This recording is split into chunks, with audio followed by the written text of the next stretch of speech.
The rain struck Clara's face like ice needles as she stumbled through the cafe's back door.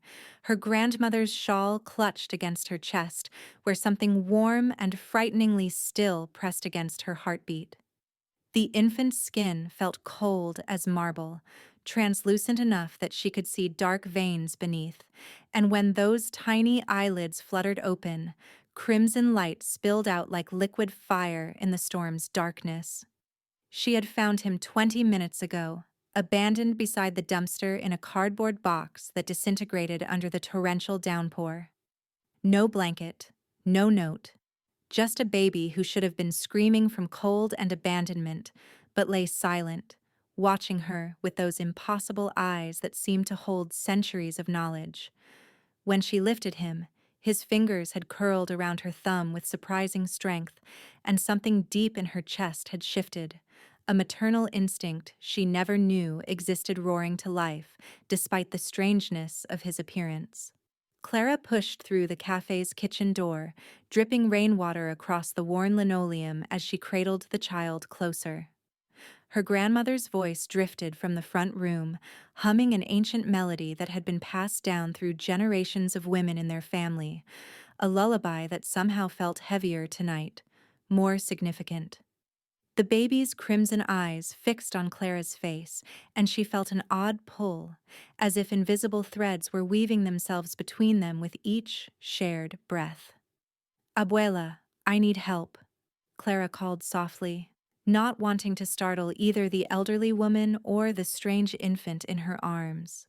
But as she stepped into the dining area, her words died in her throat. Her grandmother sat frozen in her wheelchair, her weathered hands gripping the armrests, staring at something behind Clara with an expression of terror and recognition that made Clara's blood turn to ice. She turned slowly, still protecting the baby against her chest, and found herself face to face with a figure that seemed to absorb the cafe's warm light. The man stood over 6 feet tall, his pale skin stretched taut over sharp cheekbones, and when he moved, shadows moved with him like living things. His eyes held the same crimson glow as the infant's, but where the baby's gaze seemed curious and trusting, this man's burned with barely contained fury and something that might have been grief. "Give him to me," the stranger said, his voice carrying an accent that spoke of old centuries and forgotten kingdoms. His gaze never left the child in Clara's arms, but she could feel the weight of his attention like a physical force pressing against her ribs. "You do not understand what you hold, mortal." Clara's arms tightened protectively around the baby, who had begun to make soft cooing sounds against her neck. Every instinct screamed at her to run, but her grandmother's wheelchair blocked one exit, and this creature stood between her and the door. More than that, the infant's tiny fingers had wound themselves into the fabric of her uniform, clinging with desperate trust that made her heart ache.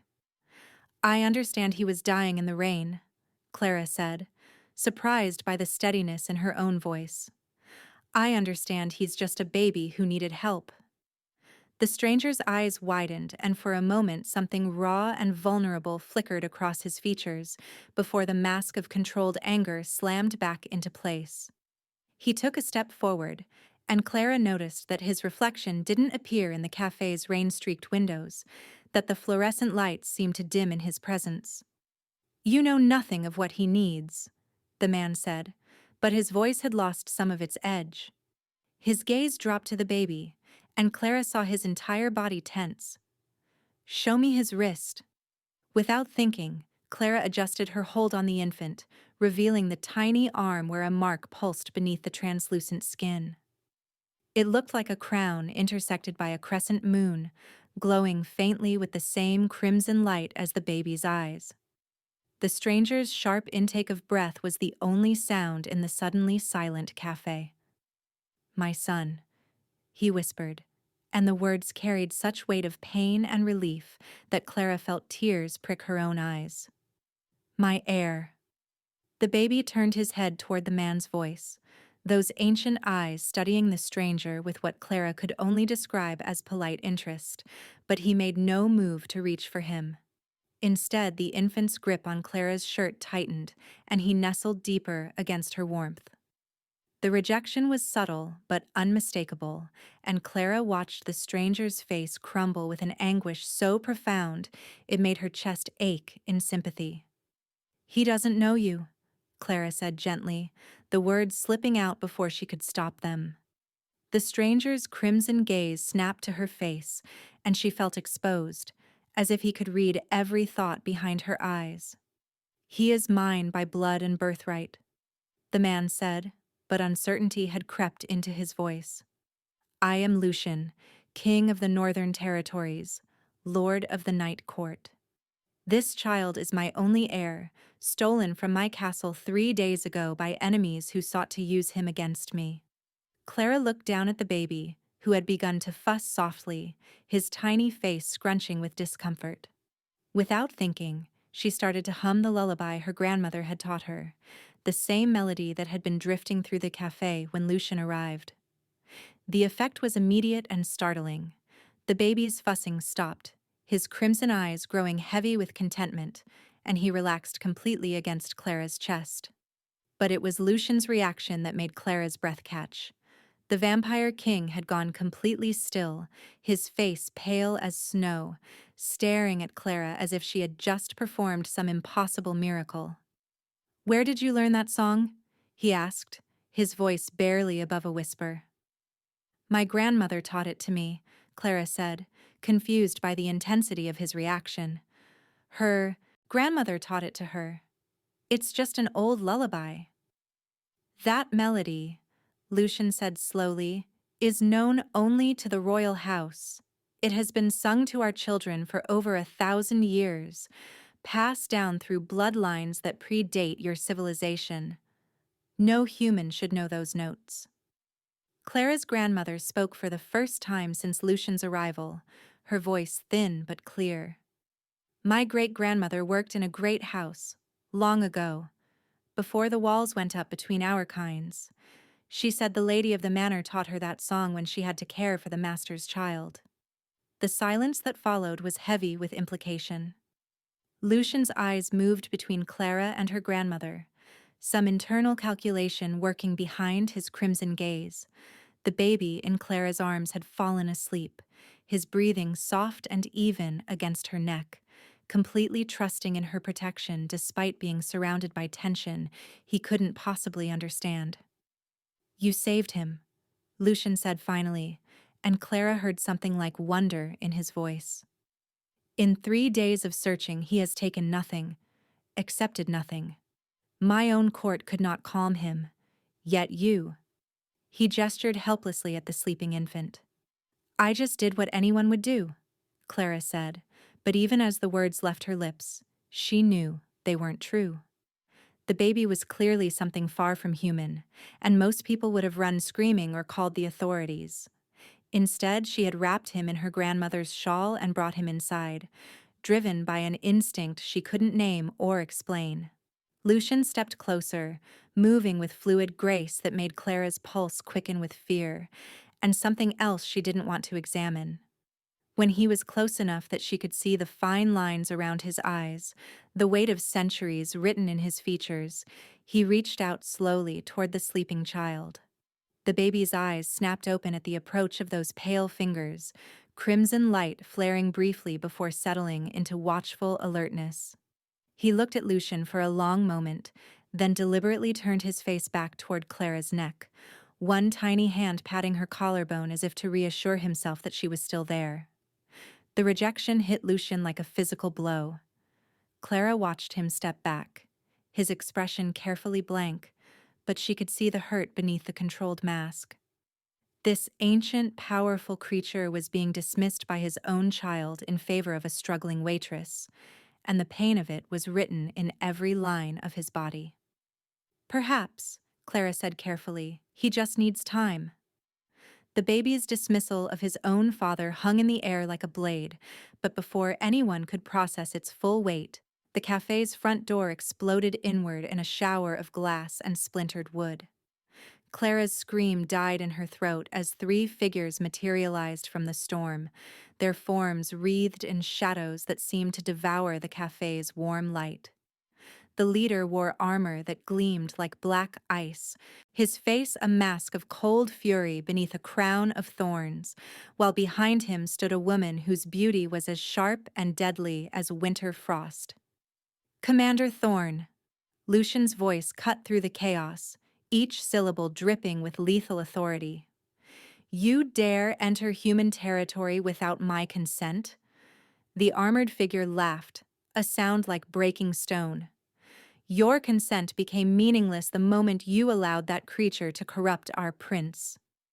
His burning gaze fixed on Clara, who pressed the baby closer to her chest, feeling the infant's tiny heart racing against her ribs. 3 days we tracked the child's scent, only to find him in the arms of mortal filth. Clara's grandmother had begun whispering prayers in Spanish, her weathered hands clutching the rosary at her throat. The baby stirred against Clara's shoulder, his crimson eyes opening to survey the intruders with an alertness that seemed far too knowing for an infant. When his gaze met Commander Thorne's, the air itself seemed to crackle with tension. The child belongs in his rightful place, the woman spoke, her voice like poisoned honey. Lady Evangeline of the Winter Court has come to ensure proper bloodline preservation. She stepped forward, her movements predatory and precise. This human contamination ends now. Lucian positioned himself between the intruders and Clara, his form seeming to expand with barely contained power. You forget yourselves. I am still your king, and this mortal saved my son when your incompetence allowed him to be taken. A king who kneels before human sentiment, Thorn spat. Look at him, Lucian. Your heir clings to this peasant girl while rejecting his own blood. She has bewitched him with whatever foul magic her kind possesses. Clara felt the baby's grip tighten on her shirt, his tiny fingers twisting the fabric as if anchoring himself to her. The mark on his wrist pulsed brighter, and she could swear she felt warmth spreading from where his skin touched hers. He's not bewitched, she said, her voice steadier than she felt. He's scared. It speaks? Lady Evangeline laughed, the sound like ice cracking. Tell me, little mortal, do you understand what you hold? That child is the key to our kingdom's future, bred from bloodlines that stretch back to the first darkness. His power, once awakened, could reshape the very fabric between our worlds. The baby began to fuss, sensing the hostility that filled the small cafe. Clara started humming the ancient lullaby instinctively, and the effect was immediate. The infant calmed, nuzzling deeper against her neck, but the reaction from the court members was explosive. Thorn's hand flew to his sword, while Evangeline hissed like an angry cat. Impossible, Evangeline breathed. No human tongue should know the blood lullaby. Yet she sings it as if born to it, Lucian said quietly, his eyes never leaving his son's peaceful face. Perhaps the bloodlines are not as pure as we believed. Perhaps the walls between our kinds were built on foundations of sand. Thorn drew his blade in one fluid motion, the metal singing as it caught the stormlight. Then we tear down those walls entirely, starting with this abomination. He lunged forward, moving faster than Clara's human eyes could track, but Lucian was there, intercepting the strike with his bare hands. The clash of supernatural forces shattered every window in the cafe, sending glass raining down like deadly snow. Clara threw herself over the baby, shielding him with her body as the two ancient beings grappled with inhuman strength. Her grandmother's wheelchair skidded across the floor from the force of their impact, and the elderly woman cried out in terror. The baby began to wail, his cries high and piercing, and the mark on his wrist flared like a tiny star. Enough! Evangeline's voice cut through the chaos. Kill the girl and take the child. The corruption ends here. Clara looked up to see the vampire lady advancing with deadly grace, her fingernails extending into razor-sharp claws. Terror flooded Clara's system, but beneath it burned something fiercer, more primal. This creature threatened the baby she held, the helpless infant who had trusted her with his very life. Without conscious thought, she found herself on her feet, backing toward the kitchen with the child pressed against her chest. "Stay away from him," Clara warned, surprising herself with the steel in her voice. Evangeline smiled, revealing fangs like ivory daggers. "Brave little human. Do you think your courage will save you? Do you think your mortal love means anything against centuries of breeding and power?" She raised her claws, preparing to strike. The baby's wails intensified, and something shifted in the air around them. The lights flickered, and Clara felt a strange tingling where the infant's skin touched hers, as if electricity were building beneath his translucent flesh. His crimson eyes blazed brighter, and the mark on his wrist began to pulse in rhythm with his racing heartbeat. Lucian broke free from Thorn's attack, blood streaming from cuts across his pale cheek, and turned to see Evangeline poised to strike Clara down. His roar of fury shook the cafe's foundations, but he was too far away, still tangled with the commander who seemed determined to delay him. Clara saw death approaching in Evangeline's beautiful, terrible face, and made a choice that surprised even her. Instead of running, she stepped forward, placing herself deliberately between the vampire and the baby, using her body as a shield. "If you want him, you go through me first." Evangeline's laugh was like breaking glass. "Gladly."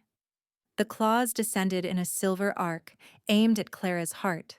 But at the last moment, the baby in her arms erupted with light. Crimson energy poured from his tiny form, creating a dome of protection that sent Evangeline flying backward into the cafe's far wall with bone-crushing force. The shockwave knocked Clara to her knees, but the baby remained unharmed in her arms, his power wrapping around them both like a cocoon of safety. Thorn and Lucian froze, staring at the display of raw power emanating from the infant. The commander's face had gone pale with something that might have been fear, while Lucian's expression shifted from fury to awe. The baby's wails had stopped, replaced by an eerie calm, but his eyes continued to blaze with that ancient light. "Impossible," Thorn whispered. "He's too young. The awakening shouldn't happen for decades." "Love," Lucian said softly, his voice filled with wonder as he looked at Clara cradling his son within the dome of protective energy. "She loves him, and he loves her in return. That bond, it's accelerating his development." Evangeline picked herself up from the wreckage of shattered wood and plaster, her perfect features marred by cuts and fury. "Then we kill her quickly, before the corruption spreads further." But as she prepared for another attack, new sounds echoed from outside. The storm had intensified, but beneath the howling wind came the sound of approaching hoofbeats. Many of them, accompanied by battle cries that made the cafe's remaining glass tremble. Through the shattered door, Clara glimpsed torches moving through the darkness, carried by riders whose eyes glowed like coals in the night. "The rest of the court," Thorn said grimly. "They followed our trail." Lucian's face hardened into a mask of cold determination. "They seek civil war, then they shall have it." He turned to Clara, who still knelt within the baby's protective dome, her arms wrapped around the infant who had somehow claimed her heart completely.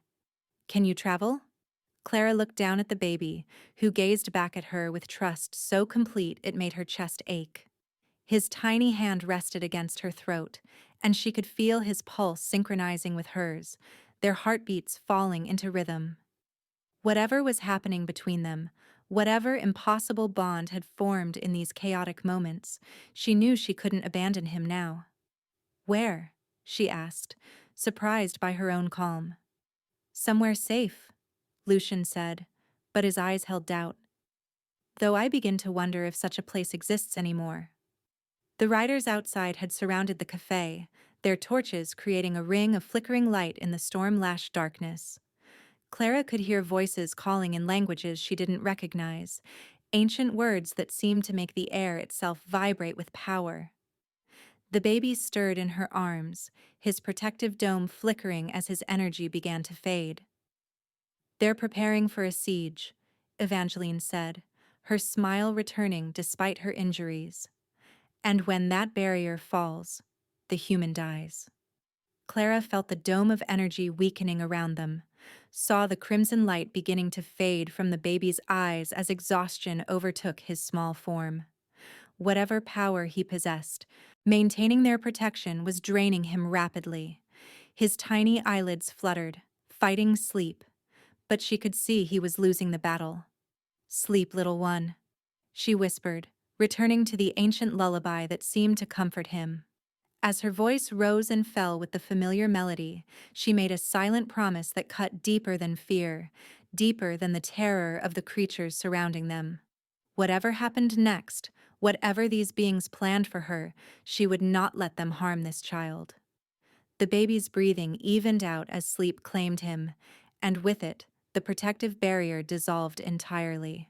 Clara found herself kneeling on broken glass with a sleeping infant in her arms, surrounded by vampires who wanted her dead and forces outside that sought the same end. But as she looked into Lucian's ancient, tormented eyes, she saw something that gave her hope. He was no longer looking at his son as a prize to be reclaimed or a bloodline to be preserved. He was looking at both of them, Clara and the baby, as something precious that needed protecting. The realization hit her with stunning clarity. This ancient king was learning to love his child by watching her love him first. The riders outside began their war chants, and Clara knew their fragile sanctuary was about to become a battlefield. Clara pressed the sleeping infant closer to her chest as the war chants outside crescendoed into a thunderous roar that shook dust from the cafe's cracked ceiling. Through the shattered windows, she could see dozens of torches creating a hellish ring around the building, carried by riders whose eyes burned like stars in the storm-whipped darkness. The baby stirred against her neck, his tiny fingers clutching her shirt with desperate trust even in sleep. "The old monastery," Lucian said suddenly, his voice cutting through the chaos. "3 miles north, through the forest. Its walls are blessed ground. They cannot enter there." Thorn laughed, a sound like grinding stone. "You would flee to human sanctuary? How far the mighty have fallen."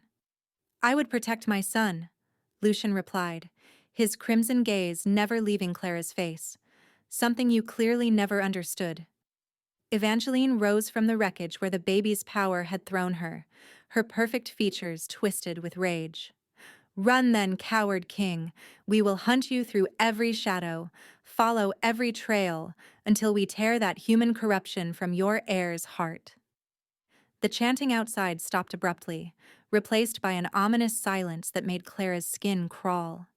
She could feel eyes watching them through the broken windows, ancient beings deciding their fate in languages that predated civilization.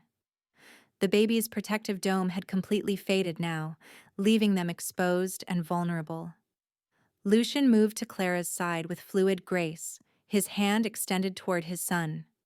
The infant's eyes fluttered open at his father's approach, those impossible crimson depths studying the vampire king with careful attention. For a moment, Clara held her breath, hoping for some sign of recognition, some spark of connection between father and child. The baby looked at Lucian for a long moment, then deliberately turned his face back toward Clara's neck, one tiny hand patting her collarbone as if to reassure himself that she remained there. The rejection was subtle but unmistakable, and Clara watched Lucian's ancient features crumble with fresh anguish. But instead of anger or wounded pride, something else flickered across the Vampire King's face. Understanding, perhaps. Or acceptance of a truth he had been too proud to acknowledge. When he spoke, his voice carried a weight of centuries. "He knows love," Lucian said quietly, his eyes meeting Clara's. "Something I had forgotten how to give." The first explosion shattered what remained of the cafe's front wall, sending chunks of brick and mortar flying through the air like deadly confetti. Clara threw herself over the baby, shielding him with her body as debris rained down around them. When she looked up, armored figures were pouring through the breach, their weapons gleaming with supernatural fire. "Now we run," Lucian commanded, scooping Clara and the baby into his arms with inhuman strength. The world blurred around them as he launched through the cafe's back door, moving faster than her mortal senses could process. Behind them, she heard Thorn's roar of fury and the sound of pursuit beginning. The forest swallowed them in embraces of shadow and rain, ancient trees closing ranks overhead to block out the storm-torn sky. Lucian moved between the trunks like liquid darkness, his feet barely touching the ground as he carried them deeper into the woods. Clara clutched the baby against her chest, feeling his small body trembling with each thunderous footfall of their pursuers. The monastery, she gasped against the wind of their passage. How do you know it will protect us? Faith, Lucian replied, and she heard something like surprise in his voice. Strange how one learns to value what they have spent centuries despising. Behind them, the sounds of the hunt grew louder. Howls echoed through the trees, inhuman voices raised in ancient battle songs that made the very air vibrate with power. Clara could see lights flickering between the trunks, torches and supernatural fire marking their pursuers' advance like deadly stars. The baby began to fuss against her shoulder, disturbed by the chaos and movement.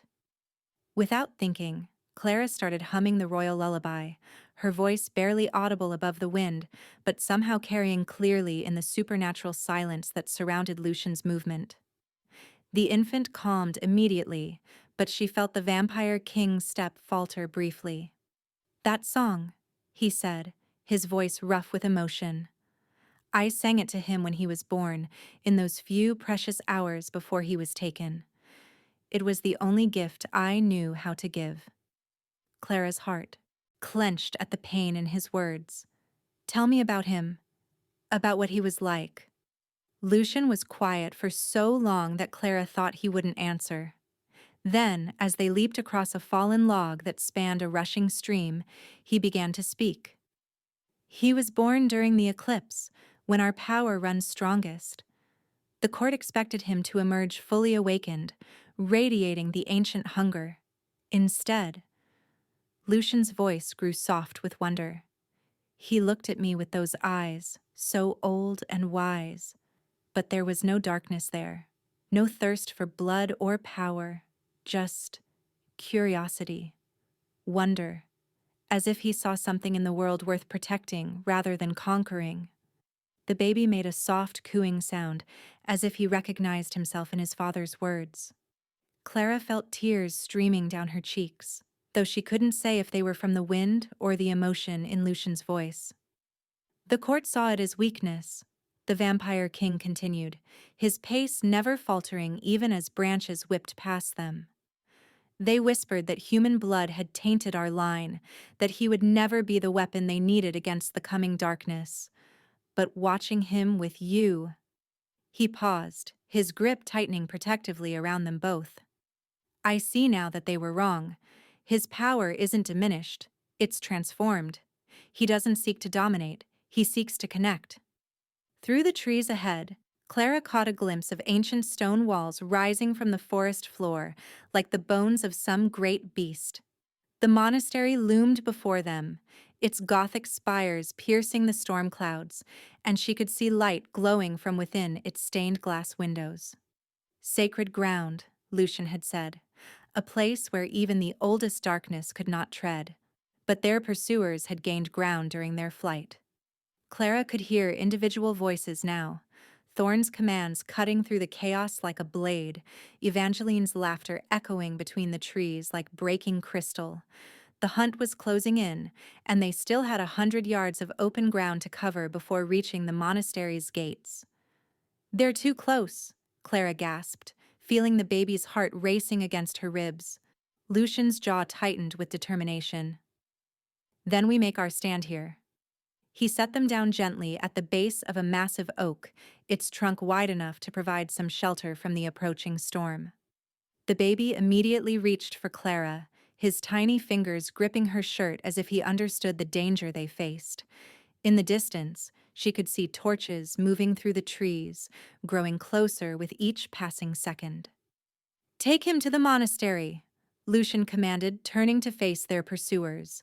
The moment I engage them, run. Don't look back. What about you? Clara asked, though part of her already knew the answer. The vampire king's smile was sad and ancient, filled with the weight of 1,000 years of regret. I will give you time. It is the only gift I can offer my son now, the chance to grow up free from the darkness that has consumed our kind. The baby began to cry, as if he sensed what was about to happen. Clara looked down at his tear-streaked face, at the crimson eyes that held such impossible trust, and felt something fierce and protective rise in her chest. This child had claimed her heart completely in the span of a few hours, and she would not let him lose his father when they had only just found each other. No, she said firmly, surprising herself with the steel in her voice.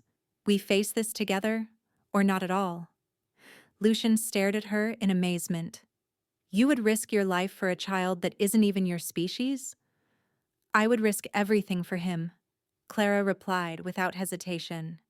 Just as you would. Just as you are. The first of their pursuers burst from the tree line, Thorn's armored form gleaming in the stormlight as he raised his blade toward them. Behind him came Evangeline and a dozen other court members, their eyes blazing with supernatural fury.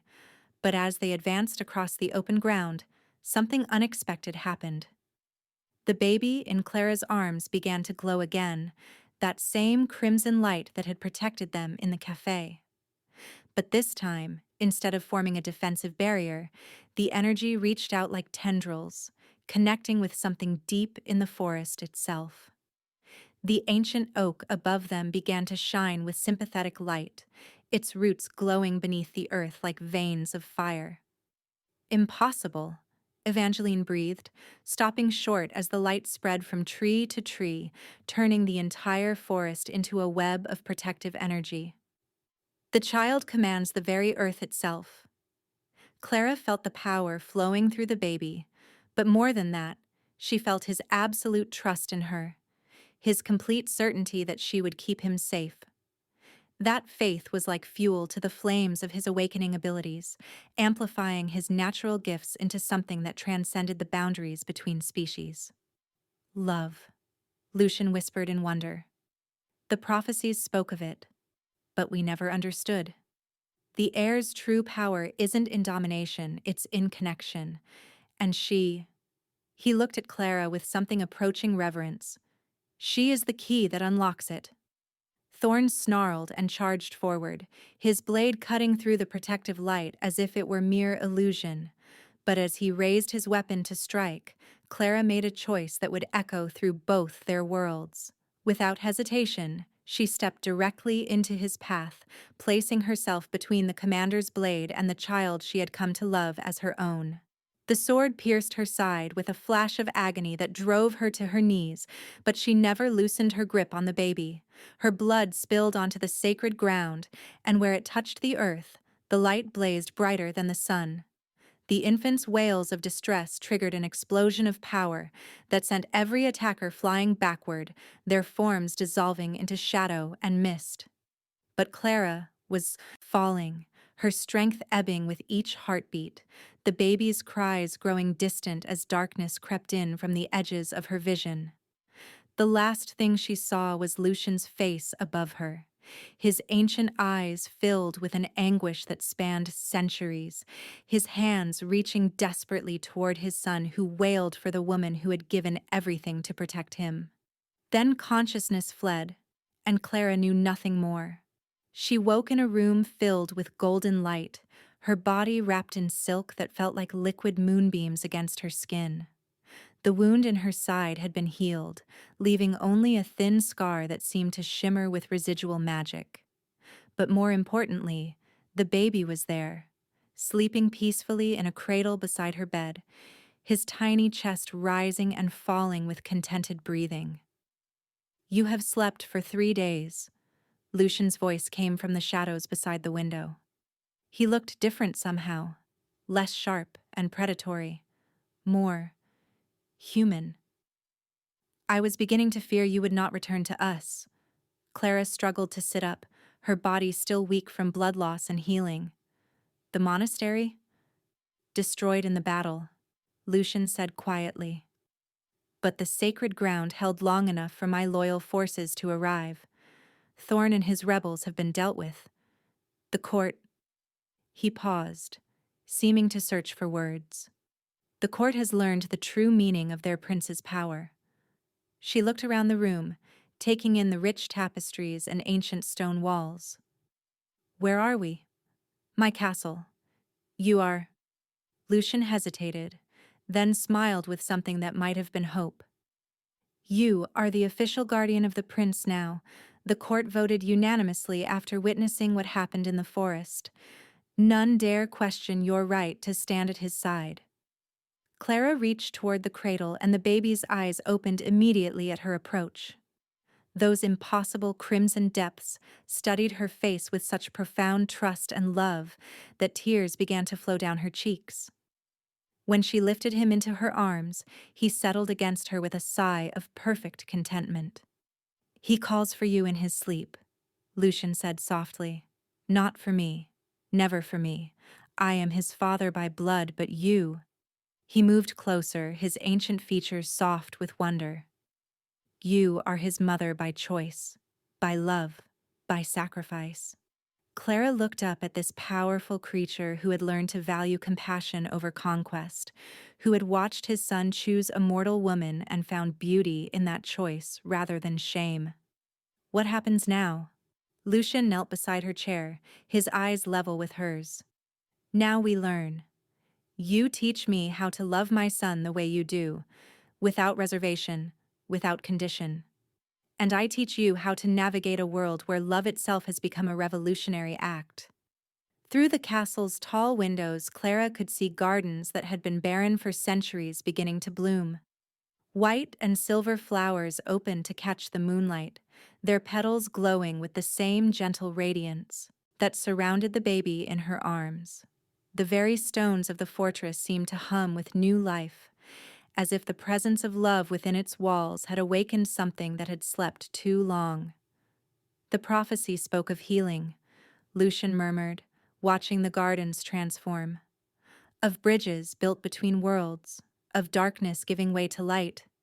I thought it meant conquest, the triumph of our kind over yours.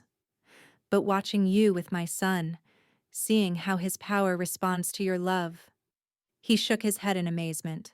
The healing was never meant to come through domination. It was meant to come through connection. Clara felt the baby's tiny hand curl around her finger, his touch warm and trusting. When she looked into his eyes, she saw not just an infant, but a bridge between worlds. A hope for something better than the ancient hatred that had divided their kinds. And in that moment, she understood that her life had been forever changed, not just by finding him, but by choosing to love him despite every rational reason to fear. Outside, the first rays of dawn began to touch the castle walls, and for the first time in 1,000 years, they brought no pain to the vampire king who stood bathed in their light. The curse that had bound his people to eternal darkness was breaking, dissolved by the simple truth that love, real, sacrificial, transformative love, was stronger than any magic, older than any prophecy, and more powerful than the accumulated weight of centuries. Clara held the baby closer and began to hum the ancient lullaby, watching as Lucian's eyes closed with something that looked remarkably like peace. Tomorrow would bring new challenges, new bridges to build between their worlds. But today, in this moment of perfect golden light, they were simply a family. Unusual, perhaps, impossible certainly, but bound together by ties that transcended species and time itself. The baby's contentment filled the room like music, and Clara knew that whatever came next, they would face it together.